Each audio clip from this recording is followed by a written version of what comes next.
Napakaigpit po talaga ng laban, pero sa ulitin po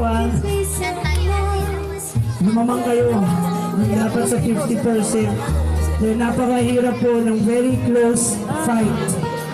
Nakuha po with 94.4%. 5% lang ang tayo lamang. Kaya may hapon pa. Sumigaw kayo. Ulitin ko po. Ano kasi 4.9 sa tan 4.7 siya eh. 200 lang lang. Ano na rin natin? Siyempre, obviously, natitira sa lalaki ang ating first Princesito 2015 ay si John Michael Johnson.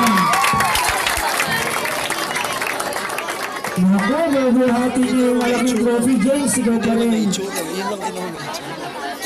At si Ate Erika.